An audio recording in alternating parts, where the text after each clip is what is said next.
Kaspasalan sa ngana, iniwang dagok ng bagyo, nagpapaluha sa bawat puso, nga'y pag-asa.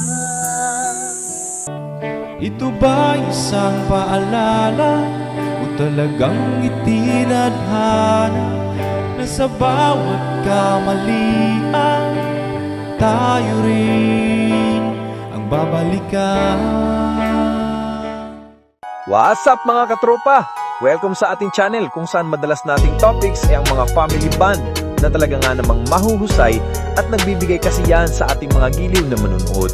Ngayong araw ang pag-uusapan natin ng tinitilihan, iniidolo at sinusuportaan ng masa, ang paboritong banda ng bayan, ang bandang France Rhythm. Naaalala mo pa ba ang original song ng France Rhythm? Ang kantang Bulong ng Panahon, katropa, kung saan mararamdaman mo ang kagandahan ng awiting ito patungkol sa pagpapahalaga sa ating nasisirang kalikasan. Sobrang naaantig ang puso ko, katropa, sa awiting ito dahil bawat linya ng kantang ito ay masasalamin mo ang realidad na nagaganap sa ating mundo. Patuloy ang mga pagbaha at iba pang klaseng sakuna dahil sa totoo lang, katropa, tayo din ang sumisira nito. For example na lang iyong mga basura na kung saan-saan lang natin itinatapon na siyang bumabara sa mga agusan ng tubig dahilan para tayo bahain, at isama mo na din ang mga kurap sa gobyerno na tinitipid ang materyales sa ating mga estruktura. Ganon din ang pagkaubos ng mga puno na hindi naman napapalitan. Talagang napakahusay gumawa ng awitin nito si Tatay Franz.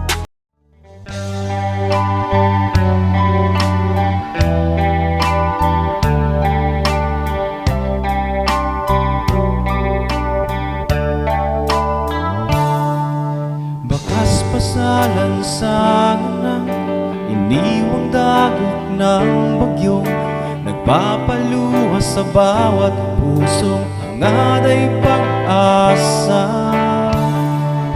Mga pangarap na nabuo, isang sekundo'y gumuho, at tinangay na parang ulap, lahat ay naglaho.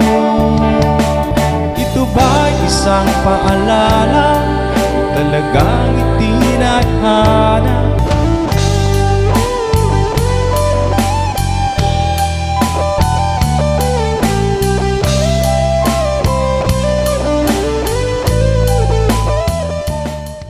Bawat linya ng kanta ay may kabuluhan. Ito yung mga awiting talagang tumatagpo sa kaluluwa, katropa. 3 years ago nung nanalanta ang Bagyong Odette at isa sa mga lugar na tinamaan ay ang Bohol, kung saan nakabase ang bandang France Rhythm. Halos nasira ang kanilang lugar at nagtumbahan ang mga puno. Pati ang mga pananim ay hindi rin nakaligtas sa lupit ng Bagyong Odette. Pero ng mga panahong iyon, doon natin nakitaan ng katatagan ang bandang France Rhythm.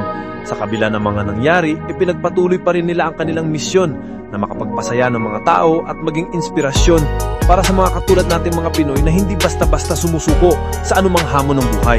Siguro isa ito sa mga dahilan kung bakit sobra silang minahal ng mga tao bukod sa kanilang talent sa musika. Ikaw, katropa, ano ang dahilan bakit hanggang ngayon patuloy pa rin ang iyong suporta sa paboritong banda ng bayan? I-comment mo lang dyan sa baba at i-subscribe mo na din ang bandang France Rhythm, ganon din ang ating munting channel. Hanggang sa muli, katropa, kitang-kits tayo sa mga susunod ko pang video. Peace out! Gaya, balik ako. Pinadod, kayo mo burn out na. Gitu na, kayo mo burn out. Okay, face to po rin. Diyan forma po. Bagis kayo.